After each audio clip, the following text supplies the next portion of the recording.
Friends, एक बार पुनः आपका स्वागत है। अंतर समीकरण से संबंधित पिछले कुछ वीडियो में हमने ये जाना कि अंतर समीकरण होता क्या है और किस प्रकार से ग्राफ के माध्यम से हम अंतर समीकरण को समझ सकते हैं। क्या किस प्रकार से अगर समरूप प्रथम क्रम का अंतर समीकरण है तो उसको किस प्रकार से हल करते हैं, प्रथम क्रम का असमरूप अंतर समीकरण है तो उसे किस प्रकार से हल करते हैं। इसी प्रकार से द्वितीय क्रम का समरूप अंतर समीकरण को किस प्रकार से हल किया जाता है और असमरूप अंतर समीकरण को किस प्रकार से हल किया जाता है, इस पर हमने बहुत ही विस्तार से 4-5 वीडियो में चर्चा की थी। उसी क्रम में आज के इस वीडियो में हम ये जानेंगे कि अंतर समीकरण का अर्थशास्त्र में क्या उपयोग होता है। तो उसमें से आज के इस वीडियो में हम आय निर्धारण की समस्या का समाधान करने के लिए किस प्रकार से अंतर समीकरण को प्रयोग में लिया जाता है उस पर बात करेंगे। सामान्य रूप से हमें पता है कि आय जो होती है या तो खर्च कर ली जाती है अथवा निवेश कर लिया जाता है, यानी हमारी इनकम में बराबर होता है C प्लस आई, यानी हमारी इनकम का या तो हम उपभोग कर लेंगे या उसका इन्वेस्टमेंट कर देंगे। तो अगर कोई आय निर्धारण की समस्या होती है तो उसको अंतर समीकरण में किस प्रकार से सोल्व किया जाता है, इसकी चर्चा हम इस वीडियो में करेंगे। उसके बाद काव्य मॉडल की चर्चा हम अगले वीडियो में करेंगे जो कि अंतर समीकरण से होता है। इसके अलावा विकास की वारंटेड दर भी अंतर समीकरण से निकाली जा सकती है, उसके बारे में भी हम चर्चा अलग से वीडियो में करेंगे। तो यहाँ हम कुछ आय निर्धारण की समस्या से संबंधित कुछ सवाल लेते हैं और उनको हल करने का प्रयास करते हैं। जैसे देखिए, आपको दे रखा है क्वेश्चन नंबर फर्स्ट, yt इजिकल टू दे रखा है ct प्लस it। t समय की आय बराबर रहती है t समय का उपभोग प्लस t समय का इन्वेस्टमेंट, और हमको यहाँ दे रखा है ct is equal to 100 plus 0.8 yt minus 1, और it दे रखा है 100, और हमको दे रखा है y0 बराबर 3500। तो इसके अंदर हमें ये पता करना है कि संतुलन आय का स्तर क्या होगा और उसके समय पथ पर टिप्पणी करनी है। तो पहले हमें एक तो निकालना है संतुलन आय का स्तर क्या होगा, yt निकालना है, और yt के जो समय पथ है वो किस प्रकार का होगा, वो समानांतर होगा x के, या विस्फोटक होगा, या अवमंदित होगा, या ऑसिलेटिंग होगा, जैसा कि हमने विभिन्न ग्राफ में समझा था। तो उसके बारे में एक टिप्पणी पूछ रहे हैं। तो हम देखिए सबसे पहले करते हैं ct का मान रखता हूं तो 100 plus 0.8 yt minus 1 plus it का मान 100। तो ये हमारा yt हो जाएगा 100 और 100 जोड़ेंगे तो आएगा 200 प्लस 0.8 yt माइनस 1। अब इसका छोटा हल करेंगे तो yt बराबर हो जाएगा 0.8 की पावर t गुणा x, जैसा कि हम अंतर समीकरण में पहले करते थे। इसका छोटा हल हो गया। अब अगर मैं yt बराबर yt माइनस 1 को एक स्थिर राशि y बार के बराबर मान लो, t बार मान लो, z मान लो, तो y bar is equal to 200 plus 0.8 y bar. तो y bar minus 0.8 y bar that is 200, तो 0.2 y बार दैट इज 200। तो y bar is equal to 200 divided by 0.2 that is 1000। तो इस प्रकार से पहले क्या करना है, जो हमने ये देखिए, ये जो अंतर समीकरण है ये प्रथम क्रम का असमरूप अंतर समीकरण के रूप में हमारे पास आ गया था। तो हमने इसका छोटा हल लिया और हमने yt माइनस 1 को हमने अब तक क्या माना था, z माना था। z कई बार 2 की तरह दिखता है, इसलिए मैंने यहाँ y बार मान लिया स्थिर राशि के बराबर। तो हमारा जो अंतर समीकरण हो जाएगा वो हो जाएगा 0.8 की पावर t गुणा x प्लस 1000। अब देखिए, अगर मैं t बराबर इसमें 0 रखता हूं तो t बराबर 0 रखता हूं तो आएगा y0 बराबर 0.8 की पावर 0x प्लस 1000, और ये 3500 दे रखा है तो आएगा x प्लस 1000। तो x का मान आ जाएगा 3500 माइनस 1000 दैट इज 2500। तो यहाँ हमारा अंतर समीकरण आ जाएगा yt बराबर 0.8 की पावर t गुणा ये 2500 प्लस 1000। ये हमारा अंतर समीकरण का हल हो जाएगा। या हम ये कहेंगे कि आय का संतुलन स्तर जो होगा वो होगा yt बराबर 0.8 raise to power t multiply by 2500 plus 1000। अब इसको आपको चेक करना है, तो हम क्या करेंगे, t बराबर 0 रखेंगे तो आएगा y0 बराबर 0.8 की पावर 0 गुणा 2500 प्लस 1000। तो y0 इसका मान 1 हो जाएगा तो 2500 प्लस 1000, तो y0 बराबर है 3500 और यही हमको y0 दे रखा है। इसका मतलब ये हमारा अंतर समीकरण जो निकाला है हमने वो एकदम करेक्ट है। ये आय का संतुलन स्तर होगा, इसका ही समीकरण हो गया।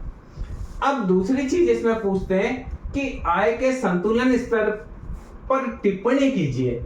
अब आप देखिए यहाँ अंतर समीकरण होता है yt बराबर a की power t x plus b, यही तो रूप होता है। तो यहाँ a की जगह हमारा है 0.8, इस समीकरण में देखें तो a की जगह क्या आ रहा है 0.8, x की जगह आ रहा है हमारा 2500 और b का मान हमारा आया 1000 या जो भी।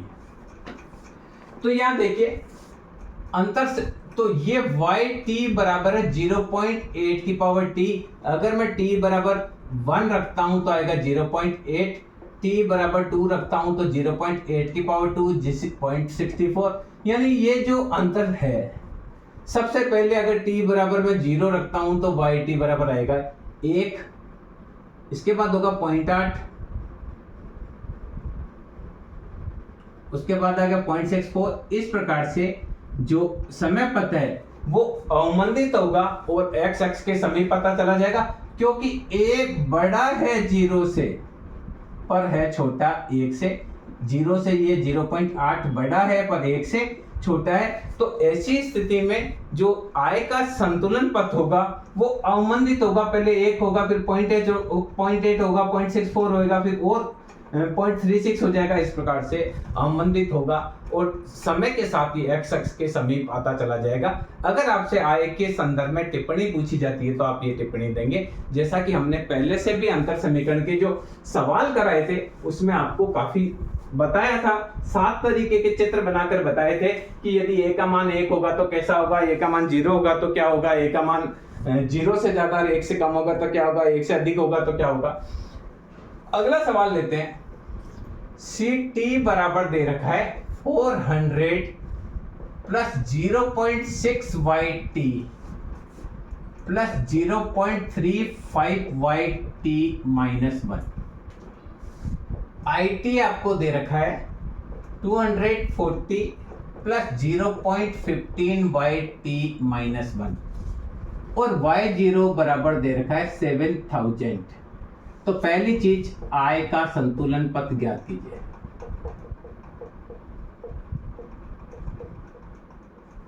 दूसरा समय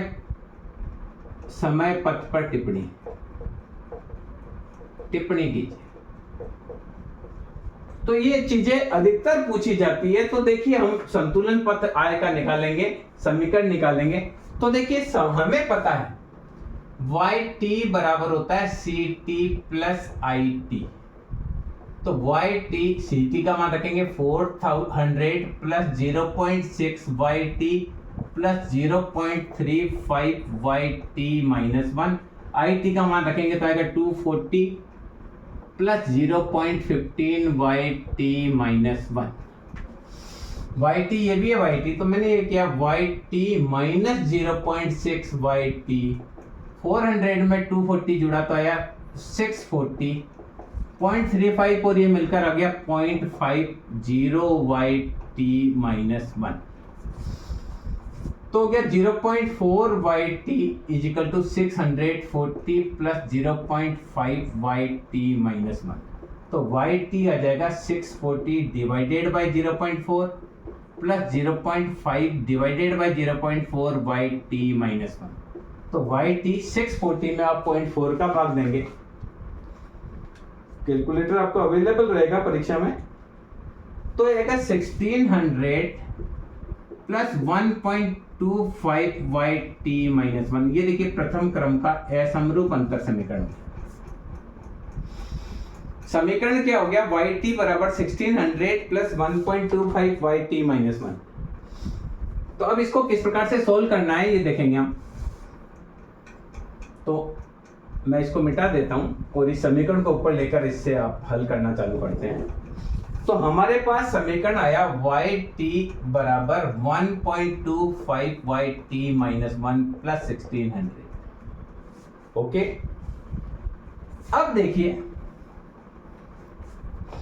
इसका मैं छोटा हल लेता हूं तो yt बराबर आएगा 1.25 की पावर t गुणा x।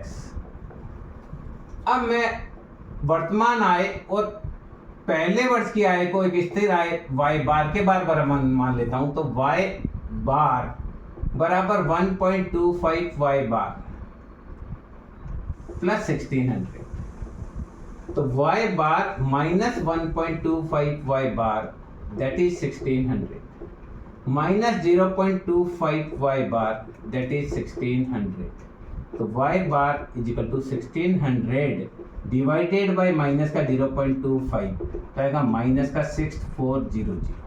तो ये अंतर समीकरण हो जाएगा yt बराबर 1.25 t x तो पहले से ही है और ये 6400 आ गया। क्लियर? ये देखिए 6400 यहाँ रख दिया। अब देखिए अगर t बराबर में 0 लेता हूं तो आएगा y0 बराबर 1.25 गुणा x माइनस 6400। y0 का मान 7000 बराबर x माइनस 6400, तो 7000 में x इधर जुड़ेगा 6400 दैट इज x। या हम लिख सकते हैं x बराबर, या हम लिख सकते हैं x बराबर हो गया 1340। तो ये समीकरण हो जाएगा yt बराबर 1.25 की पावर t 13400 माइनस 6400। ये हमारा आय का संतुलन समीकरण होगा। क्या होगा ये? आय का संतुलन समीकरण क्या आएगा? yt बराबर 1.25 रेज़ टू पावर t कोष्टक में 13400 माइनस 6400। ये हमारा इसका हल आ गया। अब हम इसको और जो बात करनी है उसको करेंगे, इसको चेक करेंगे, वो भी बात हम करेंगे। तो हमारा समीकरण आ गया yt बराबर 1.25 raise to power t 1340 minus 6400। अब देखिए चेक करते हैं, t बराबर 0 लिखे तो y0 बराबर 1.25 की पावर 0 गुणा 13400 माइनस 6400, तो y0 बराबर आ गया 13400 माइनस 6400, तो y0 का मान आ गया 7000। तो ये इसका मतलब चेक हो गया, ये सही है। अब चेक हो गया, ये बात भी सही हो गई कि भाई ये ऐसा है। अब क्या है a का मान? अगर हम देखें समीकरण होता है yt बराबर a की पावर t गुणा x प्लस b, तो यहां a बराबर है 1.25। ओके, तो यहां देखिए इसका हल लेंगे तो yt बराबर आएगा 1.2 की पावर t, तो t बराबर अपन 0 लें तो पहला तो आ गया 1.25, t बराबर 1 लें तो यह आया 1.25, t बराबर 2 लें तो 1.25 को मल्टीप्लाई करेंगे। कैसे करेंगे? t का मान 0 रखेंगे तो 1.25 की पावर 0 का मान हो जाएगा 1, t का मान 1 रखेंगे तो 1.25। अगला क्या है? 1.25 को 1.25 से आप मल्टीप्लाई करेंगे तो 1.56, 1 से ज्यादा है। t बराबर 3 रखेंगे तो इसमें फिर आप 1.25 से मल्टीप्लाई करेंगे तो आएगा 1.95, फिर आप इसमें 1.25 से मल्टीप्लाई करेंगे तो आएगा 2.44। इस प्रकार से लगातार बढ़ता चला जाएगा। फिर आप 1.25 से मल्टीप्लाई करिए 3.05, लगातार चलता चला जाएगा। तो वैसे भी देखिए a का मान 1 से ज्यादा है, if a is greater than 1 तो समय पथ विस्फोटक होगा, ये हम पढ़ चुके हैं।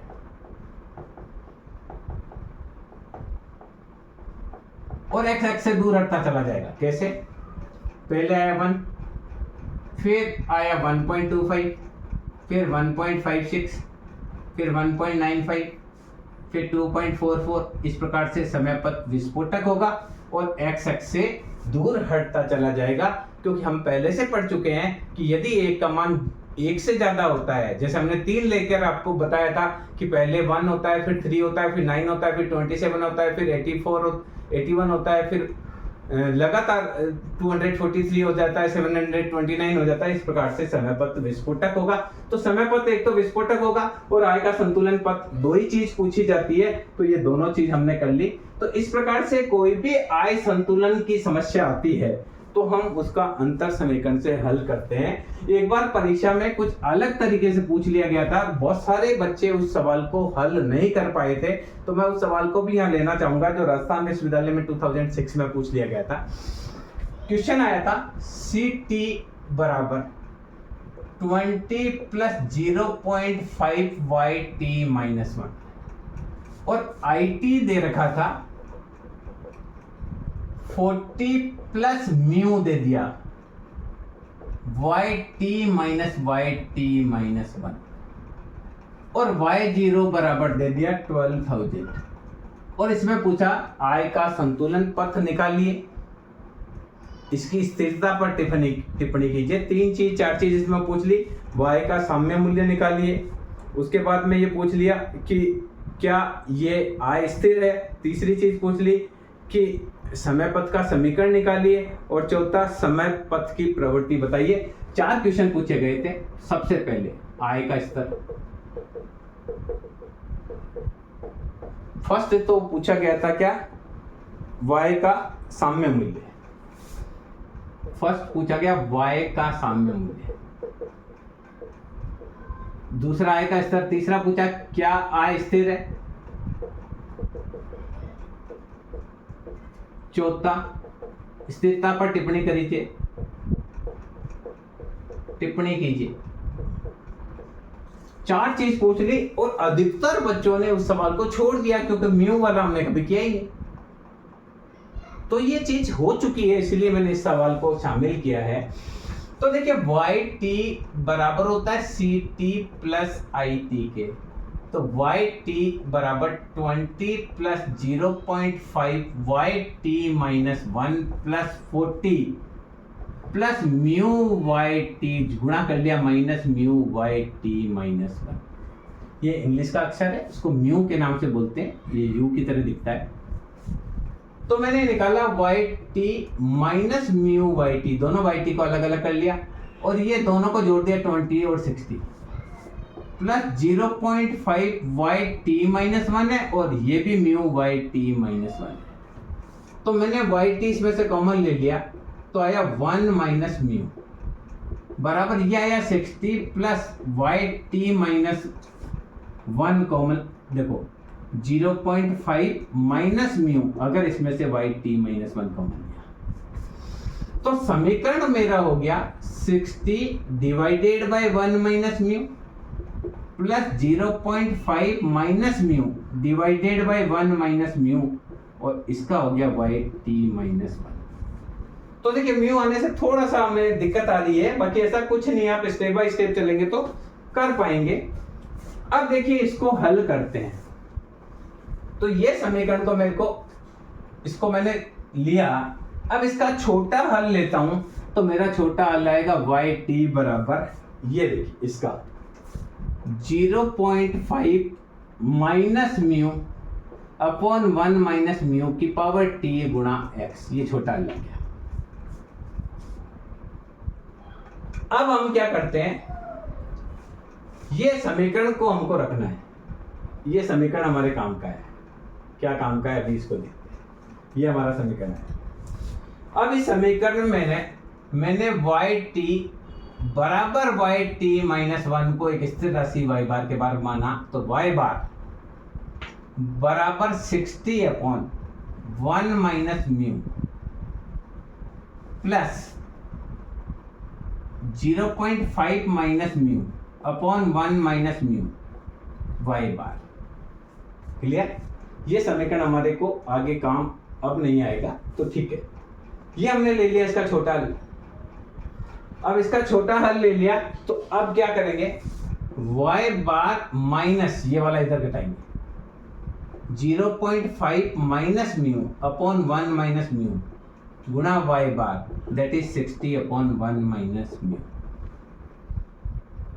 y बार कॉमन लिया तो आया 1 minus 0.5 minus mu upon 1 minus mu is equal to 60/1 minus mu. यहाँ थोड़ा आपको समझना है, एलसीएम लिया तो आया 1 minus mu minus 0.5 minus minus plus mu upon 1 minus mu, that is 60/1 minus mu.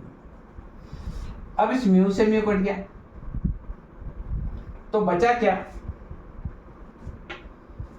ये बचा, इसको एक बार यहां कर लेते हैं, जो बचा y बार 1 में से 0.5 गया तो बचा 0.5, नीचे बचा 1 माइनस म्यू बराबर उधर है 60/1 माइनस म्यू। तो y बार बराबर हो गया 60/1 माइनस म्यू, इसका भाग देंगे तो 1 माइनस म्यू ऊपर चला जाएगा, 0.5 नीचे चला जाएगा, इससे कट गया, इससे कटा तो यार y बार बराबर 120। यहां तक हमारी बात हो गई। तो अब y बार बराबर आ गया 120, तो जो अंतर समीकरण है वो अंतर समीकरण हो जाएगा yt बराबर 0.5 minus mu upon 1 minus mu गुणा की पावर t गुणा x प्लस या स्थिर संख्या जोड़ेंगे 120।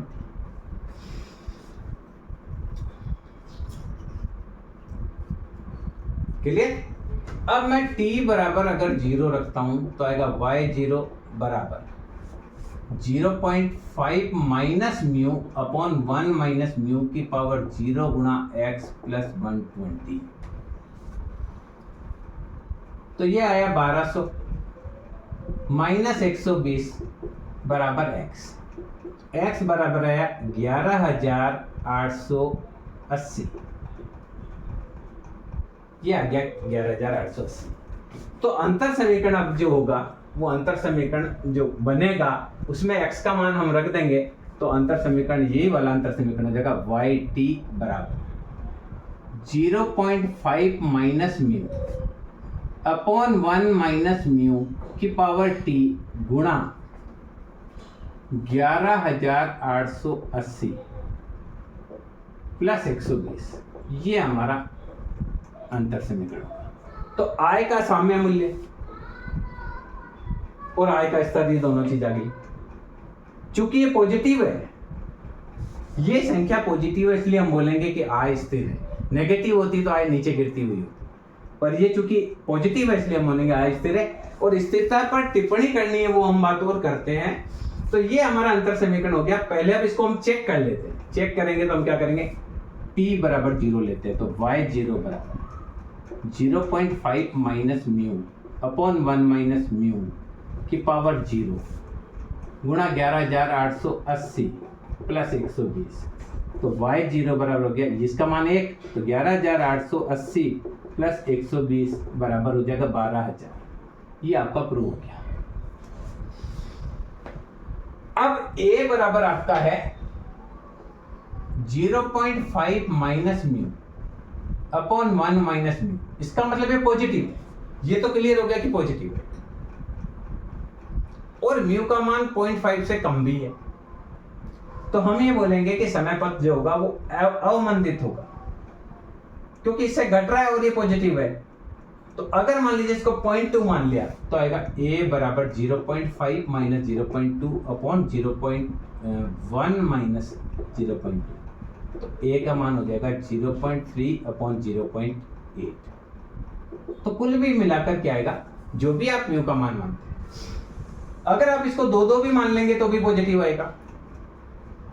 आप अगर 0.05 मान लेंगे तो ये शून्य होगा। तो सामान्य रूप से हम ये कहेंगे कि जो समय पथ होगा वो अवमंदित होगा और x अक्ष के समीप आता चला जाएगा। तो इस प्रकार से यदि आय निर्धारण का कोई सा भी मॉडल आपसे पूछ लिया जाए अंतर समीकरण के माध्यम से, तो आपको घबराना नहीं है। जैसा कि जैसे ही म्यू आया था तो उस साल लगभग सब बच्चों ने पूरी की पूरी क्लास को मैंने खूब कोशिश करके पढ़ाया था, अंतर समीकरण सबको अच्छे से आता था। पर जैसे ही म्यू का इंट्रोड्यूस हुआ सब बच्चों ने उस सवाल को छोड़ दिया। तो इस प्रकार का कोई सवाल आ जाए तो आपको घबराना नहीं है, उसको स्टेप बाय स्टेप करेंगे तो निश्चित रूप से आप उसको हल कर पाएंगे। मैं समझता हूँ इस वीडियो के माध्यम से अंतर समीकरण के माध्यम से किस प्रकार से आय का निर्धारण किया जा सकता है आप उसे अच्छी तरीके से समझ पाए होंगे। धन्यवाद।